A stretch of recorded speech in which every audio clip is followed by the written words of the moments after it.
प्यारे छात्रों, चरित्र निर्माण एवं व्यक्तित्व विकास के तीसरे पार्ट में आज हम लोग अन्नमय कोश की व्याख्या करेंगे।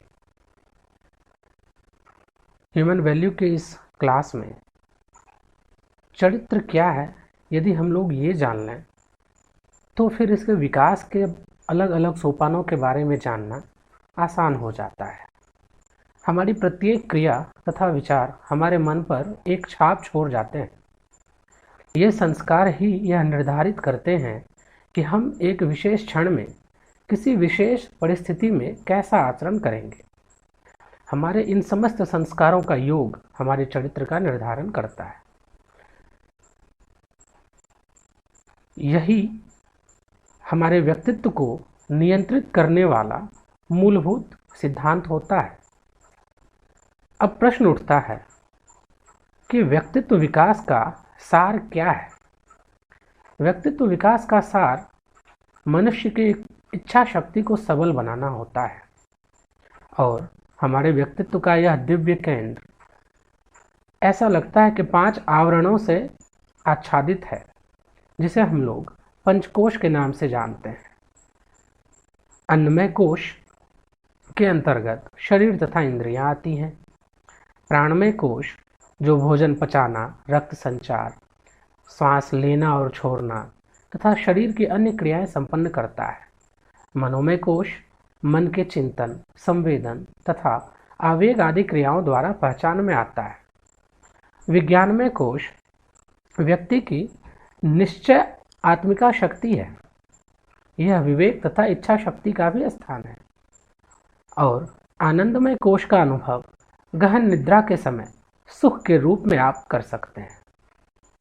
यहाँ पे हमें एक चीज का ध्यान रखना आवश्यक है कि प्रत्येक परवर्ती कोश अर्थात जो पहले आ रहे हैं पूर्ववर्ती की अपेक्षा सूक्ष्मतर अथवा उससे ज्यादा सूक्ष्म है और उसमें व्याप्त है। अब हम लोग अन्नमय कोश के अनावरण के बारे में जानेंगे। हम सभी जानते हैं कि मनुष्य के देह का विकास अन्न से होता है। उपनिषद में कहा गया है अन्नादि भवन्ति भूतानि। इसके अनुसार प्राणी संरचना में अन्न का प्रमुख भाग है। गर्भ में आने के साथ ही जीव उसकी आवश्यकता अनुभव करने लगता है। प्रारंभ में नाभि प्रदेश के माध्यम से और जन्म लेने के बाद से मुंह के माध्यम से वह अन्न ग्रहण करता है और इस तरह उसका शरीर बढ़ता तथा विकसित होता है। अन्न के अभाव में जो हमारी काया है या हमारा जो शरीर है वह दुबली पड़ जाती है। एक निश्चित अवधि के बाद यदि अन्न न मिले तो मृत्यु तक हो सकती है और इस तरह अत्यंत स्थूल और नाशवान होकर भी अन्नमय शरीर हमारे लिए दृश्य अस्तित्व का मूल आधार है। हम कह सकते हैं कि अन्नमय कोश वह भवन है जिसमें जीव निवास करता है और यदि वह स्वच्छ, स्वस्थ और भव्य हो तो जीवन में आनंद ही आनंद है। टूटे फूटे सड़े गले मकान में तो रहकर कोई भी खुश नहीं रह सकता।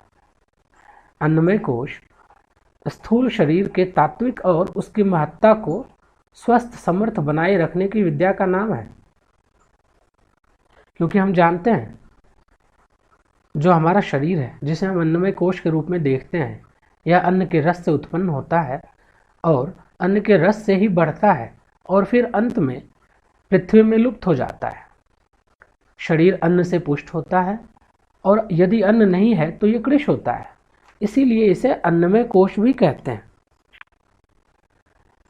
अब शरीर क्या होती है? शरीर को 2 भागों में बांटा गया है। पहला है बाहरी शरीर और दूसरा है आंतरिक शरीर। हाथ, पैर, नाक, कान ये आदि जितने भी हमारे अंग हैं जो बाहर से दिखते हैं वो सभी हमारे बाह्य शरीर को बनाते हैं।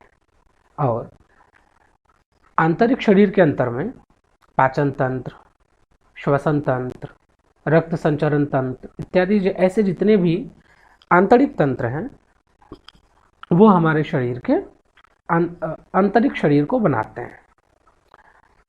और हम जानते हैं कि शरीर से ही हमारा सारा व्यवहार चलता है। हमने सुना हुआ है बचपन में, शरीरम आद्यम खलु धर्म साधनम, अर्थात अगर आपको किसी भी धर्म को साधना है तो आपके शरीर का ही मदद लेना होगा। इसीलिए शरीर सबसे स्थूल अभिव्यक्ति होती है। शरीर एक यंत्र है, हमारे अंग और उपांग उसके पुर्जे हैं जो विभिन्न प्रकार के काम करते हैं। शरीर को जानने का अर्थ है शरीर के सभी अंग उपांगों की रचना समझना, उनके कार्यों को जानना, उनकी कार्य पद्धति जानना, उनकी देखभाल कैसे की जाए, उन्हें स्वस्थ कैसे रखा जाए, उसकी पुष्टि कैसे होती है और उनको स्वस्थ रखने के लिए क्या करना चाहिए, इस संबंध में भी जाना जाए। हम जानते हैं कि जो हमारी शरीर है, जो हमारी बॉडी है, वह खुद से काम नहीं करती,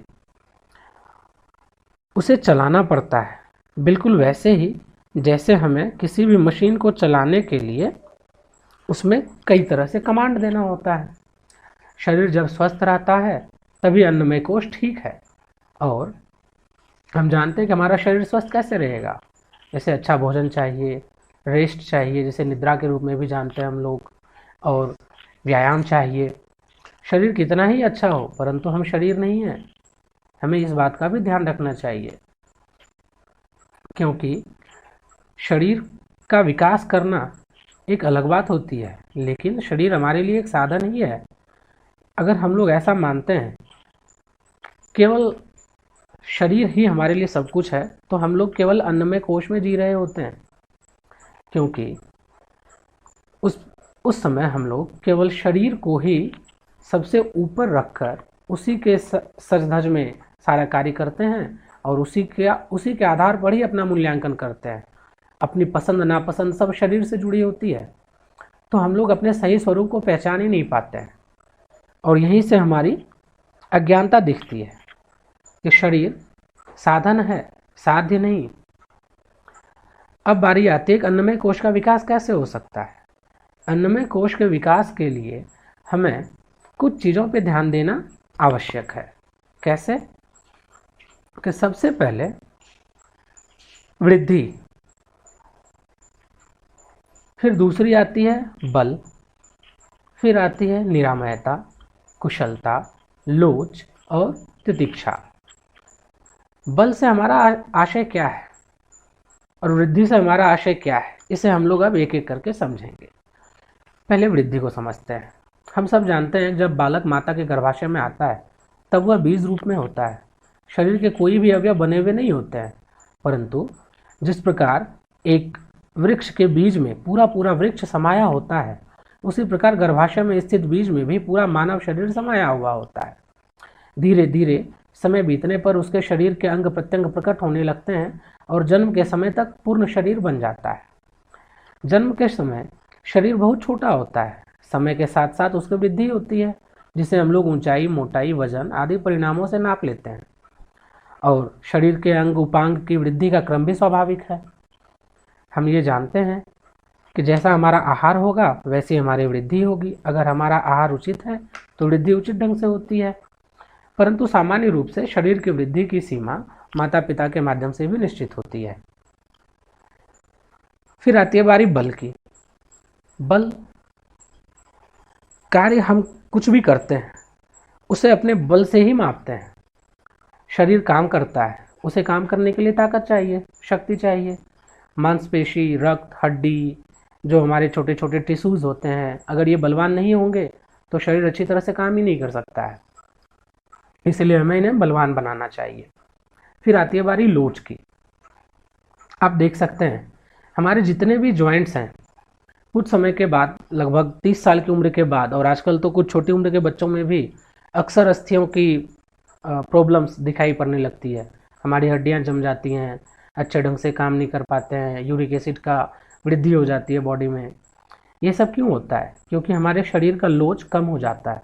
शरीर के सभी अंग एक दूसरे के साथ जुड़े होते हैं। हर अंग का कार्य अलग अलग प्रकार के जोड़ों से जुड़ा हुआ होता है और विभिन्न प्रकार के कार्यों को करने के लिए विभिन्न प्रकार से शरीर को मोड़ना पड़ता है। यह मोड़ना तभी अच्छा होगा जब शरीर में लोच होगा। और नित्य अभ्यास से हम लोग शरीर में अपनी लोच को बढ़ा सकते हैं। शरीर में वात, पित्त, कफ आदि बढ़ेगा तब भी लोच कम होगा, जकड़न बढ़ती है, दर्द भी होता है और कार्य क्षमता भी कम होती है। इसलिए हमें अपने शरीर को स्वस्थ रखना चाहिए। फिर आ रही बात है कुशलता की। कुशलता से क्या समझते हैं हम लोग? विभिन्न अंगों के विभिन्न कार्य होते हैं हमारे बॉडी में, जैसे कि पैर चलेगा, हाथ पकड़ने का काम करेगा, मुंह से हम लोग बोलते हैं, आदि आदि। ये सारे बाहरी अंग अपना अपना काम सुचारू रूप से करें, यही कुशलता है। कार्य करने में शुद्धता, सुंदरता, निश्चितता, गति और लयबद्धता आना कुशलता का विकास है। फिर आती है बारी निरामयता की। बचपन से हम लोग सुनते आते हैं, पहला सुख निरोगी काया, अर्थात निरामयता हमारे निरोग होने से जुड़ा हुआ होता है। सभी प्रकार के आंतरिक अंग अपना अपना कार्य सुचारू रूप से करें, इसको ही निरामयता कहते हैं। पेट ठीक से भोजन पचाता हो, हृदय ठीक से रक्त संचार करता हो, फेफड़े ठीक ढंग से सांस लेने और छोड़ने का काम करते हों, इस प्रकार से हम कह सकते हैं कि हमारा शरीर स्वस्थ होता है। लेकिन स्वास्थ्य शब्द बहुत व्यापक है और यह सभी पंचकोशों पर लागू होता है। सामान्य भाषा में ही हम निरामयता को स्वास्थ्य कहते हैं। वैसे स्वास्थ्य का असली मतलब स्व में स्थित होना होता है। अब आती बारी तितिक्षा की। जब निरामयता और बल की प्राप्ति होती है तो तितिक्षा भी आती है। विपरीत परिस्थितियों को सह पाना ही तितिक्षा होती है, अर्थात सर्दी, गर्मी, वर्षा आदि की मार सह पाना, भूख, प्यास, जागरण आदि भी कुछ मात्रा में सह पाना, जल्दी नहीं थकना, बहुत देर तक काम कर पाना, ये सब तितिक्षा के रूप है। तितिक्षा जितनी अधिक होगी उतना विकास अधिक हुआ माना जाता है। और अन्नमय कोश के जो कारक तत्व होते हैं वो मुख्य रूप से 4 होते हैं, जिन पर अन्नमय कोश हमारा टिका होता है। सबसे पहला होता है व्यायाम, फिर होती है निद्रा, फिर होता है प्राण और मन, और आती है बारी फिर भोजन की। शरीर को स्वस्थ रखने के लिए उत्तम भोजन होना ही चाहिए, पौष्टिक भोजन होना ही चाहिए, तभी हमारा शरीर दिखेगा। कहा जाता है जैसा खाए अन्न वैसा होवे मन, और जैसा होवे मन वैसा होवे तन। आहार, आचार तथा व्यवहार तीनों लंबे तथा अच्छे जीवन का रहस्य है। बंगाली में एक कथन है कि रोटी पियो जल खाओ, अर्थात रोटी चबाकर ऐसे खाएं कि उसका रस बन जाए और जल धीरे धीरे सेवन करें, एकदम ना पिएं। इस प्रकार हमें यह ध्यान रखना चाहिए कि कब खाना है, क्या खाना है, कितना खाना है। ये सारे निर्देश हमें अपने घरों में और अलग अलग ग्रंथों में भी मिलते हैं। फिर आती बारी व्यायाम की। व्यायाम से हमारे शरीर के सभी अंग सुचारू रूप से काम करते हैं, उनका नियमन ठीक ढंग से होता है और इसी के अभ्यास को व्यायाम कहा जाता है। निद्रा। अच्छे शरीर के लिए रेस्ट बहुत ज़रूरी होता है और उस रेस्ट का सबसे अच्छा साधन है अच्छी नींद। कहा भी जाता है कि एक स्वस्थ इंसान के लिए कम से कम 6 घंटे की साउंड स्लीपिंग बहुत ज़रूरी होती है। और अगर आपकी निद्रा शांत और गहरी होती है तभी उसे साउंड स्लीपिंग कहा जाता है और तभी हमें विश्रांति मिलती है। हमारे योग शास्त्र और आयुर्वेद में सोने का भी विधान बताया गया है, कब सोना चाहिए, कैसे सोना चाहिए, ये सारे निर्देश दिए हुए मिलते हैं हमें। फिर आती है बारी प्राण और मन की। शरीर जब हमारा स्वस्थ रहता है तो हमारा प्राण भी बलवान होता है। हम बोलते हैं कि किसी किसी इंसान में बहुत अच्छा तेज दिखता है, अर्थात बहुत प्राण शक्ति है उसमें। अगर प्राण क्षीण होता है तो तितिक्षा भी कम हो जाती है। प्राण बलवान नहीं होगा तो हमारा मन भी कमज़ोर हो जाता है। फिर तनाव बढ़ता है शरीर पे, और मन का तनाव शरीर के वात को विषम बना देते हैं और अनिद्रा का कारण बनते हैं।